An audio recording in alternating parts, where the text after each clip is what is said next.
It's Monday, I'm maybe about 20 minutes behind schedule, but this is the unofficial British Artist Top 20. My God, why did I say it like that?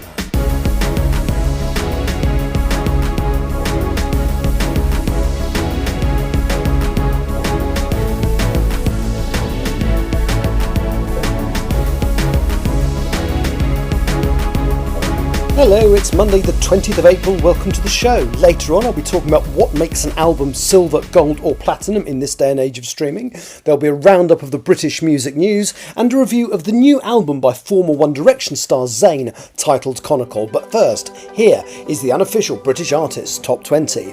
At number 20, Ewan McVicker is down 3 with Share the House. We have a new entry from Miles Smith at number 19 with My Mess, and Fleetwood Mac are a non-mover at number 18 with Dreams. Bebe Rexha and Faithless are up 2 places with New Religion to number 17, and Sienna Spiro is down 1 place to number 16 with Die on This Hill. Another track down 1 place to number 15 is Fleetwood Mac with Landslide, and Central C joins the down 1 place club at number 14 with Wagwan.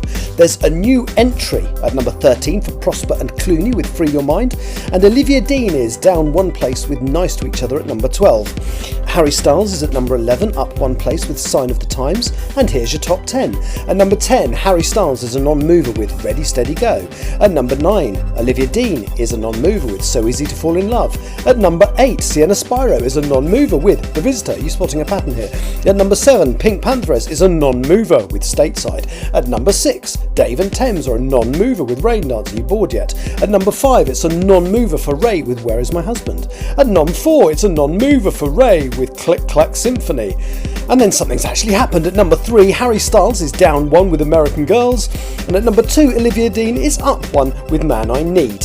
Finally, at number 1, it's a non-mover for Sam Fender and Olivia Dean, their 8th week at the top of the charts with Rein Me In. I've said this a couple of times now as I've done this oh what a boring chart, but that is the most boring chart I've done since I've been doing this. I think this is week 11 or 12. So the top 10 is exactly the same, apart from number 2 and 3, Olivia Dean and Harry Styles switching places. So why is that? Why is this chart so bloody boring? Well, the answer is quite simple. It's the British Artists chart, and there's nothing new coming into the chart that's really, it's not grabbing people's imagination. It's not getting to the top of the charts. So what we've actually got is the same stuff as last week pretty much. Now if you look at the official chart, the top 40, that has 8 new entries. It's actually really dynamic and vibrant this week. There's a lot going on. You know, if you listen to last week's chart compared to this week's chart, there's new stuff there, but none of those new tracks that are starting to do well are British. So what's basically happening is, whilst the British tracks are dropping down the chart, nothing British is replacing them. So I'm basically giving you the same tracks in the same order-ish, because there's nothing new coming in to you know, take that away. The biggest infusion of new stuff that seems to have lasted was Ray a couple of weeks ago when her new album This Music Contains Hope dropped. So yeah, just dull. I mean, the other thing to look at this week is really disappointed for Miles Smith. So his song My Mess has only come in at number 19 on my chart, and that's, you know, that's not great, because it's the launch track, or it's the first single he's released since his new album has been announced, and you know, it doesn't seem to have done very well. I'm just quickly whizzing through the official chart, and I don't think, did it get into the top 40? It didn't even get into the top 40. So the new track by Miles Smith, My Mess, was a new entry at number 58. And I'm sure he was hoping for better than that. It's one of the albums I'm quite looking forward to hearing when it comes out later in the year. It features all of his hits so far, like Stargazing and the others that have, you know, legitimately done very well. But as the launch single from this new album, that he must be disappointed with that, and I'm disappointed on his behalf. And then you just look at the rest of it, it's just the same stuff over and over again. So there's a lot of Olivia Dean, there's a lot of Harry Styles, there's a lot of Ray, And then Central C has now been in the chart for 3 weeks with Wagwan, which, to be honest with you, I had a feeling that would drop out much more quickly. And had we had a load of British new entries, it probably would have done. And I was saying last week that the majority of the chart was stuff that's been in it for a long time. If I look at this, so these are the songs that have been in this chart for 12 weeks now. So Rain Me In, Sam Fender and Olivia Dean has been in it since I started. Olivia Dean's Man I Need has been. Ray's Where's My Husband has been. Dave and Thames Raised Darts has been. Pink Panther Stateside has been. So Easy to Fall in Love by Olivia Dean, that's been in there since I started this.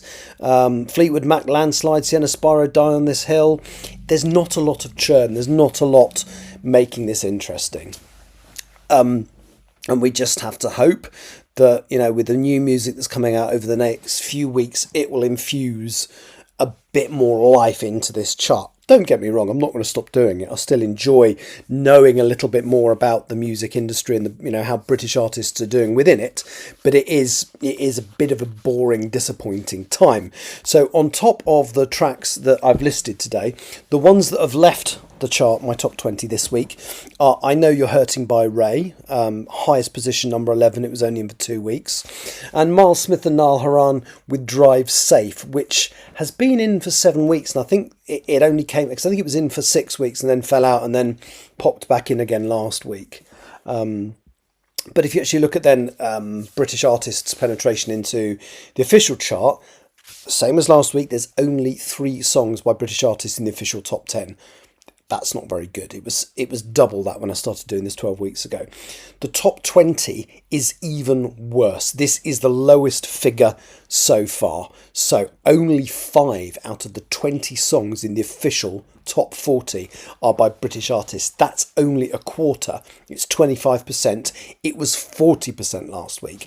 And then the top 40 itself. So this is reflecting what I was saying about how, you know, how dull the chart, you know, my chart is at the moment.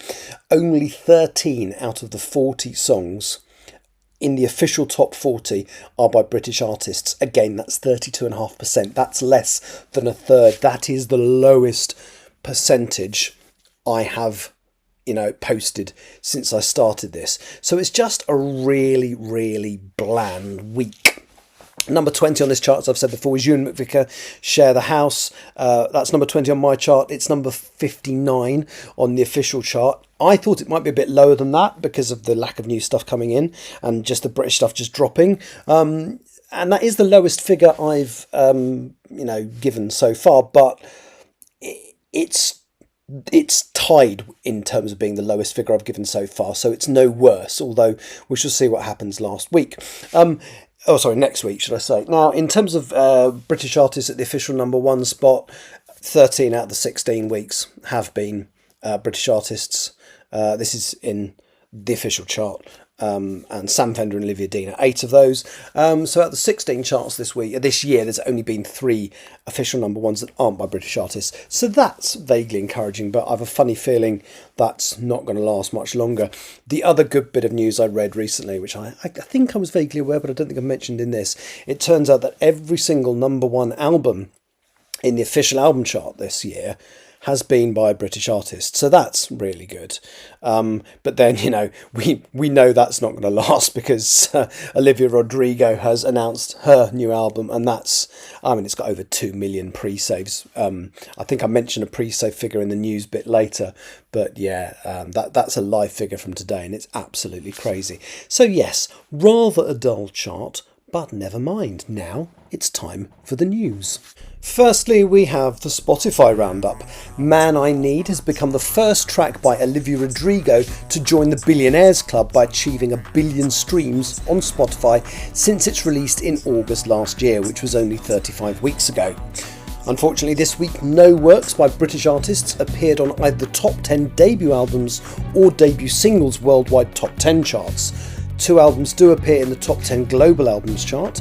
The Art of Loving by Olivia Dean is at number 3, which is up 1 place, and This Music May Contain Hope by Ray, which stays at number 6. Harry Styles with Kiss All the Time Disco Occasionally, last week's number 10, has dropped out of the top 10. 4 songs likewise appeared in the top 10 global singles chart. Stateside by Pink Pantheress and Zara Larsson remains at number 4. Rain Dance by Dave and Thames has gone up 1 place to number 6.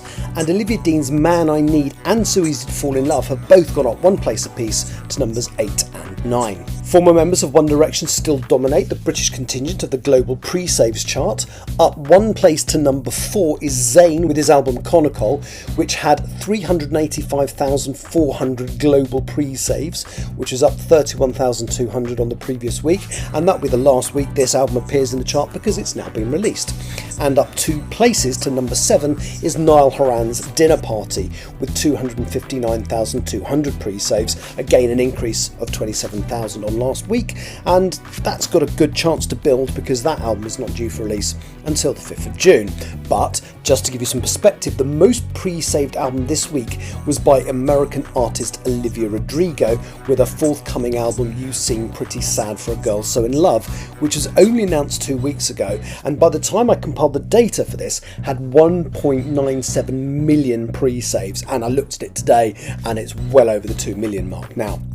In other news, nominees for this year's American Music Awards have been announced. Olivia Dean has been nominated in 7 categories: Best Female Pop Artist, New Artist of the Year, Album of the Year, Breakout Album of the Year, and Best Pop Album for The Art of Loving, and also Song of the Year and Best Pop Song for Man I Need. As far as I can tell, the only other artist to have achieved that many nominations is Somber, an American artist. Harry Styles has also done quite well. He's up for Artist of the Year, Best Male Pop Artist alongside Ed Sheeran, and Song of the Summer for American Girls, along with Pink Pantheress featuring Zara Larsson for Stateside. Oasis are up for Tour of the Year with their Oasis Live 25 tour. Ray has also been nominated for Best Vocal Performance for Where Is My Husband, alongside Sienna Spiro for Die on This Hill. Sienna Spiro is also up for Breakthrough Pop Artist. Calvin Harris and Fred Again have both been nominated for Best Dance Electronic Artist. And finally, from the American Music Awards, Mumford & Sons are up for Best Americana or Folk Artist. The ceremony is on Monday the 25th of May this year. Zayn Malik was hospitalised last Friday, the day his new album Konnacol was released.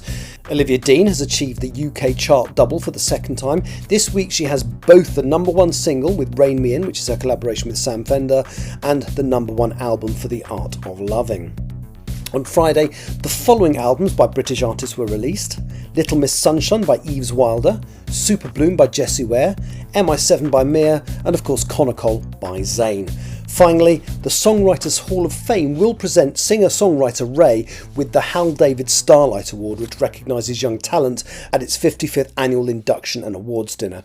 This will take place on the 11th of June in New York. This year in New York. Now it's time for this week's album review. You may have noticed in the past that I've reviewed an album that came out not on the Friday before the podcast released, but the Friday before that, meaning that by the time the review went out, the record had already got week's sales data and a chart position. To try and make things a little snappier, I've decided to review an album that came out the Friday immediately before the Monday when the podcast comes out. And to that effect, this week I've decided to look at the new album by former One Direction star Zayn. For those of you who don't know much about him, and I confess that I did not prior to listening to the album, Zayn Malik is one of the 5 members of One Direction, a band created in 2010 on the reality TV show The X Factor.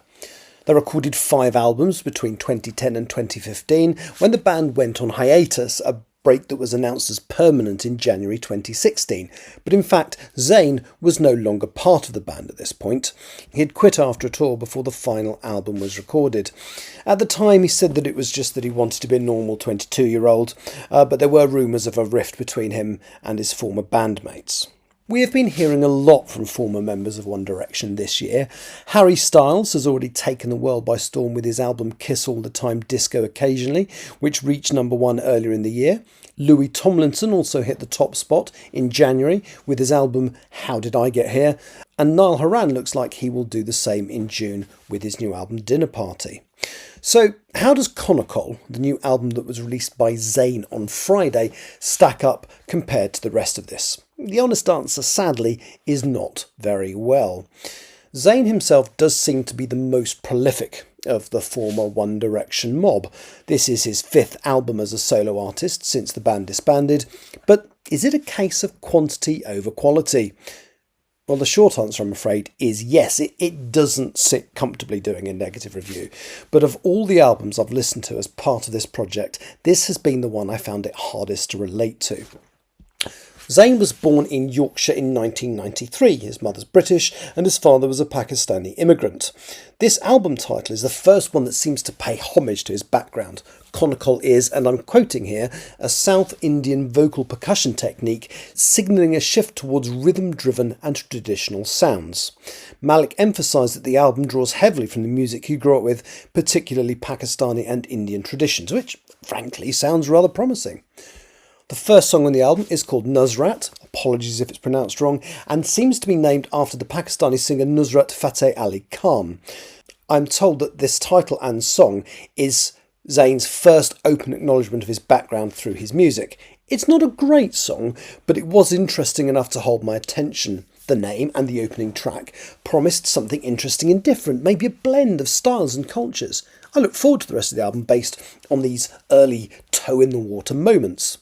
And did the rest of the album live up to the implied promise? Not a bit of it. With one notable exception much later in the album, the rest of the songs fell into what I'm told is the same tired I'm not perfect but deal with it trope that other reviewers that I've read suggested formed the rest of his output. Pitchfork.com have said that Zayn produces underwhelming, moody R&B pop albums, and unfortunately this falls into that category. The topics of the songs swing wearily between taking emotional risks in betting folk and emotional resignation to sadness or loneliness in Used to the Blues. In Fifth Element, he talks about how being in a bad relationship is better than being in no relationship at all. There's nothing uplifting here, and once I'd listened to the songs, even with extensive notes on each, I found it hard to recall which was which as they all merged into one in my head. There are some exceptions. The only song that has an admittedly bland video produced for it so far is Sideways. It's still a lament for lost love, but musically it's much more engaging. Another memorable number is Met Tonight. It is a song about one night stand and thematically doesn't really fit with the other numbers in this collection. In fact, one interviewer even challenged Zayn on its inclusion, and it basically boiled down to the fact that Zayn wrote it years ago and some of his friends quite like it. Die For Me, which is the final song, is also musically more engaging than many of the other tracks, although by this point I had given up looking at the lyrics in detail. I looked at the production credits on the album. The main producer is an artist by the name of Malay, whose real name is James Ryan Ho. He produced 12 of the 15 songs here, and can you guess which ones he had no involvement in? Yep, Sideways, Met Tonight and Die For Me. These songs are spaced throughout the album, almost like someone listening to it thought it was in danger of becoming an emotional and musical dirge and just put something better in there to lift it. So in terms of production, it's inconsistent and messy, and there's nothing here that made me want to know more. This is one of the problems. It's a 45-minute album, which is about average length these days. It contains 15 tracks, but it felt one heck of a lot longer than 45 minutes, and I do feel there were too many songs. I've not listened to any of his previous 4 albums, and on the strength of this, I'm not sure I want to. Konnacol had a lot of pre-saves, so I suspect that this will do better than his last 3 efforts. His debut album got to number 1, but nothing since then has. His fans are all over this, and so far this year, every official number 1 album has been by a British artist. I think I mentioned that earlier. This is the strongest contender this week from the list of new releases, so I do genuinely hope that it's a success and that a lot of people buy it. Sadly though, I would recommend, once they've bought it, to put it on a shelf and don't actually listen to it. The final thing I'm going to talk about quickly today is what makes an album platinum or silver or gold. Obviously in this day and age of streaming it's a little more complicated than just we sold this number of records. Now these awards are awarded by the British phonographic industry, and the current rules are as follows. So for a record to be silver, we're talking albums of course, you have to have sold 60,000 units. For it to be gold, you have to have sold 100,000 units. For it to be platinum, you have to have sold 300,000 units. And then they'll do double platinum, which will be 600,000, treble platinum, which is 900,000, multiples of the 300,000. But of course, a sales unit is not the same as a record being sold. They're a combination of physical sales. So, if an album hits platinum, some of those 300,000 units that gave it that award will be from physical sales, CD, vinyl, etc., digital downloads, and streaming, which are converted into what we call album equivalent units. And it's actually quite interesting how this is put together. So, firstly, they take all the streams from the album, and they count audio streams only, so Spotify, Apple Music, etc., across all tracks from the album. Then they remove the biggest hits to stop it skewing. So the top two most streamed tracks, apparently, are excluded entirely. So this stops a massive single making the whole album platinum, gold, etc.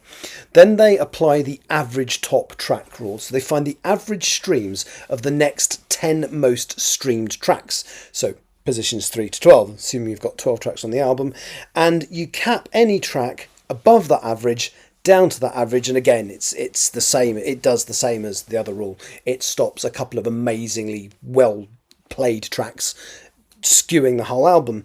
You then add up all the digital streams after you've taken into consideration the exclusions and the caps. One album unit is 1,000 streams. So 100,000 adjusted streams, taking those rules into consideration, make 100 album units, and 1 million adjusted streams becomes 1,000 album units. We then combine this information, so this is purely about the streaming at this point. You then combine with actual sales, so physical sales, CD, vinyl, and digital album downloads. I'm going to talk a little bit next week about what percentages of sales are what, but we'll do that next week. But then that gives you the album's official chart units. So let's give an example. If an album gets 5 million total streams, after moving the top two tracks and capping the others, it comes down to 3 million streams. That means it's 3,000 album units from streaming. If they physically sold 20,000 albums, then 3 million streams and 20,000 physical downloads or sales equals 23,000 album units. Does that make sense? I really hope so. It's really not as simple as it used to be, is it? Obviously for singles, this is slightly less complicated because you're looking at a single work. You're not having to, look at an album and take exceedingly successful tracks off so it doesn't skew it too much. So the UK single certification thresholds are as follows. A silver single has 200,000 units, which could be 200,000 physical sales, or it could be a lot more streams. Gold is 400,000 units, and platinum is 600,000. So if you have a double platinum single, it has shifted 1.2 million units. And again, the rules are slightly different here. So 100 streams equals 1 unit, as we discussed last time. But what I don't know is if things like accelerated chart ratio get taken into consideration. I'm assuming they don't, because that's chart ratio, and this is just trying to work out if an album is silver, gold, or platinum. Anyway, on that rather complicated bombshell, I'm going to quickly tell you about some records that have hit those thresholds this week, and I will continue to do that when that news is announced in the future. So the Fontaines DC album Romance, which I think was released last year, has just been certified platinum, and Ray's single Where Is My Husband has just been certified as double platinum. So at least 1.2 million sales equivalent units. That's me. I'll be back next week. It's exciting because I don't know what album I'm going to be reviewing until I see which British artists' albums are released next week. Are you here with me for the ride? You'd better be. Take care. Thank you for listening. Bye-bye.